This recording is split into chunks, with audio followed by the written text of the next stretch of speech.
especially in Canada, the lockdown measures were pretty strict in terms of like, social distancing and the mask policy and like vaccination policy as well.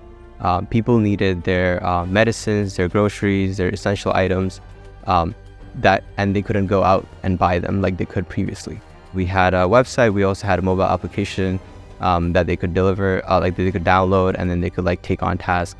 And right off the bat, when we launched it in Ontario, which was a massive success, like we had about 1,300 volunteer requests completed within the first month.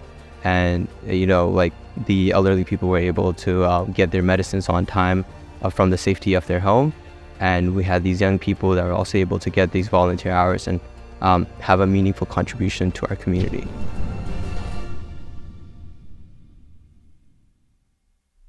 Namaste, I am Mitesh Ghimire. I was born and raised in Kathmandu, Nepal. I went to Siddhartha Banasali school, and then before moving to Canada for high school, I also did my undergrad in computer science at the University of Toronto. And during the COVID pandemic, me and a couple of my friends worked on creating this application called Vogro, which basically helped thousands of elderly people in the pandemic so that they could get their necessities delivered at home at the safety of their home. I'll be sharing about that in the premise of Mindful March in North Carolina today. When I was little, I took an interest in computers in general and how we could increase our productivity by using technology and improving our daily lifestyle. And in terms of in university as well, I was part of a couple startups that we did. Like for COVID, we were part of Vogro, which is an application me and a couple of my friends developed, which is basically to help the elderly people during COVID so that they could get their medicine, groceries done, and it would connect them with volunteers. One thing we realized right away is the elderly population and people at high risk of getting COVID and having like a worse symptom. It's pretty easy early on to determine that elderly people were like definitely at the top of the list for being high risk. And me, my sister and my other like family members, as well as friends in the community, there's a bunch of people in high school that needed to complete their 40 hours of community service. And being in lockdown, it definitely didn't help that they couldn't go out and provide service. So because we were able to we're positioned with the ability to be able to create programs and applications that could make an impact in the community, the idea was to connect the volunteers with the people that are at high risk of COVID. And basically the elderly people could be able to request medicine pickup, grocery pickup, so that the volunteers could then go on the platform and then they'll be able to take on volunteering tasks. And they could then go to the pharmacy, go pick up those medicine or groceries, and then provide the service to the elderly people. So that way we're basically allowed to in our community to have a platform where we're connecting the at-risk people from COVID-19 with all these volunteers that have the energy and that had the ability to go out and provide service. And right off the bat, when we launched it in Ontario, which was a massive success, we had about 1,300 volunteer requests completed within the first month. And the elderly people were able to get their medicines on time from the safety of their home. And we had these young people that were also able to get these volunteer hours and have a meaningful contribution to our community. I think it was very powerful because, especially in Canada, the lockdown measures were pretty strict in terms of social distancing and the mask policy and vaccination policy as well.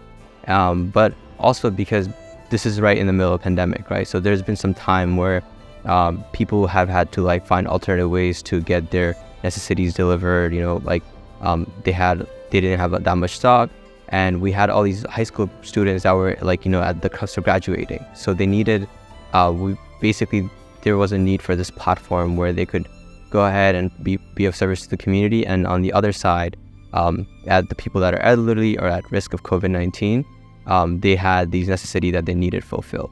So right off the bat, we're able to reach out to the key people in old age homes as well as nursing homes. And then we were also able to reach out to different high schools and promote this platform.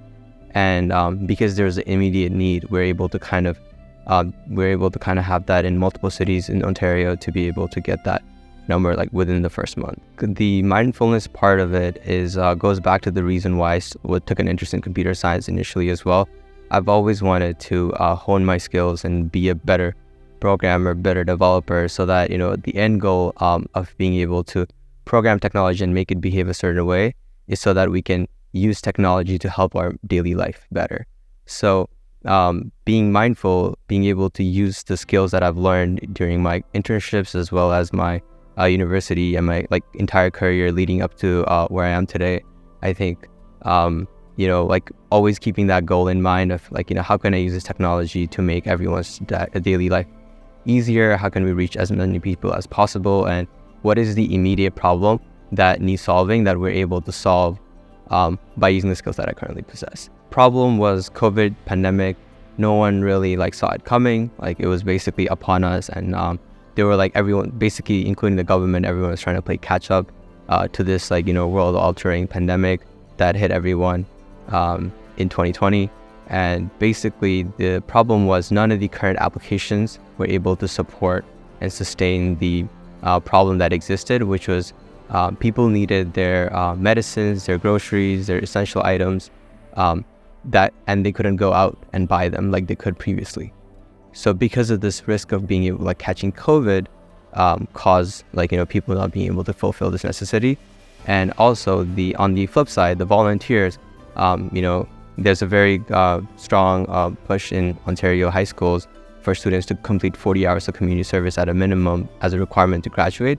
And this is so that, kids can, when they grow up, they learn that how important the community service is and how giving back to the community helps them not only grow socially, also in professional development as well. So that was the premise. And the solution was to basically, we needed a platform that could connect these two groups of people. And the delivery was, we had a website, we also had a mobile application that they could deliver, that they could download, and then they could take on tasks. And I think the one thing that we focused on that we did right was the interface, because we needed an interface that was easy and it was intuitive for completely different demographics. So we had the elderly people using the application to request their essential necessities. And then we had these young people that are in high school that needed to use this application to take up tasks and that they could fulfill.